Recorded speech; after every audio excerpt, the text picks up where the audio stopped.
બનાસકાંઠાની વાત કરીએ। ઉત્તર ગુજરાતમાં વરસાદ વરસી રહ્યો છે, તેમાં ડીસામાં ધોધમાર વરસાદ વરસ્યો। ભારે વરસાદને પગલે નીચાણવાળા વિસ્તારોમાં પાણી ભરાવાની સમસ્યા સામે આવી છે।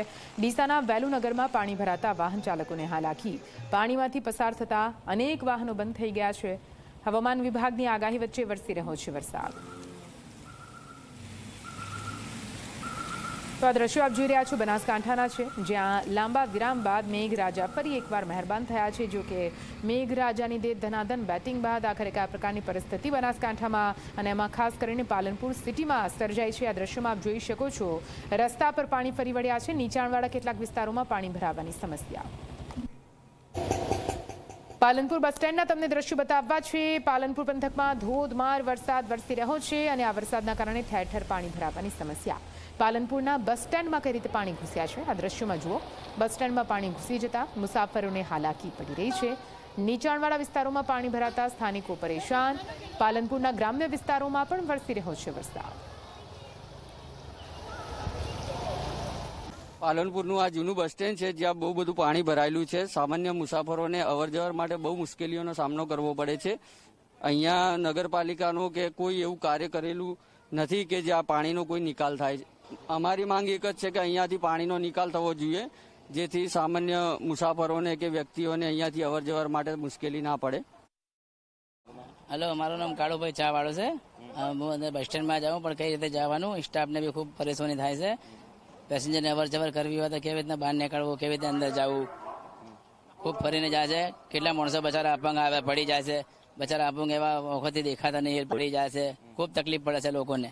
આ તંત્ર કોઈ કરતું નહીં। આ બસ પાણીનું કોઈ નિકાલ કરો, બીજું કોઈ નહીં। આટલા વર્ષોથી બધું થઈ રહ્યું, કોઈ કરતું નહીં। હવામાન વિભાગની આગાહી મુજબ બનાસકાંઠામાં છેલ્લા 2 દિવસથી વરસાદ છે તે વરસી રહ્યો છે। ક્યાંક ધીમી ધારે તો ક્યાંક ધોધમાર વરસાદ છે તે પડી રહ્યો છે। બનાસકાંઠાના અનેક પંથકોની અંદર વરસાદ વરસતા લોકો તેમજ ખેડૂતોમાં ભારે ખુશી જોવા મળી રહી છે। બનાસકાંઠાના મુખ્ય મથક પાલનપુર શહેરની અંદર વહેલી સવારથી જ વરસાદ છે તે પડી રહ્યો છે।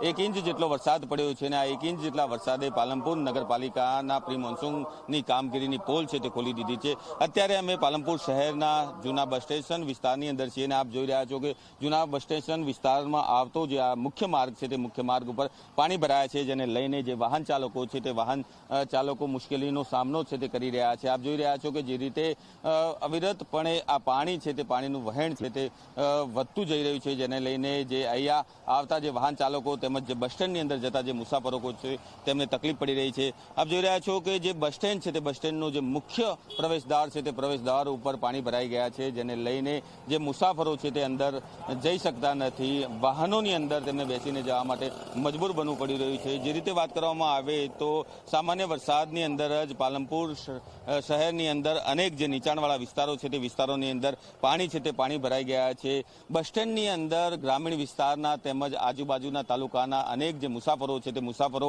આવતા હોય છે, પરંતુ હાલત ખૂબ જ કફોડી બની છે, કારણ કે સામાન્ય વરસાદની અંદર બસ સ્ટેન્ડની અંદર પાણી જ ભરાઈ ગયા છે, જેને લઈને જે મુસાફરો છે તે બસ સ્ટેન્ડની અંદર પાણીમાંથી પસાર થઈને જવા માટે મજબૂર બન્યા છે। આપ જોઈ રહ્યા છો કે અનેક મુસાફરો છે તે બસ સ્ટેન્ડની અંદર જઈ રહ્યા છે, પરંતુ તેઓ પાણીની અંદરથી પસાર થવા માટે મજબૂર બન્યા છે, જેને લઈને ક્યાંક ને ક્યાંક મુસાફરોમાં પણ રોષ જોવા મળી રહ્યો છે। મહત્વની વાત એ છે કે જે રીતે હવામાન વિભાગે વરસાદની આગાહી આપી છે અને બનાસકાંઠા જિલ્લામાં છેલ્લા 2 દિવસથી અવિરતપણે વરસાદ વરસી રહ્યો છે। વડગામ, અમીરગઢ, દાંતા, ભાભર, દિયોદર સહિતના અનેક જે વિસ્તારો છે તે વિસ્તારની અંદર ક્યાંક ધોધમાર તો ક્યાંક ધીમી ધારે વરસાદ વરસી રહ્યો છે અને આ વરસાદ વરસતા જે ખેડૂતોનો જે મહામૂલો પાક હતો તે પાક સુકાતા હતો, પરંતુ જે રીતે હવે આ પાકને વરસાદના કારણે જીવતદાન મળ્યું છે, જેને લઈને જે જગતનો તાત છે તેમાં ખુશી જોવા મળી રહી છે। પરંતુ પાલનપુર સહિતના અનેક જે નીચાણવાળા વિસ્તારો છે તે વિસ્તારોની અંદર પાણી ભરાઈ જતા લોકોને હાલાકી ભોગવવાનો વારો આવ્યો છે।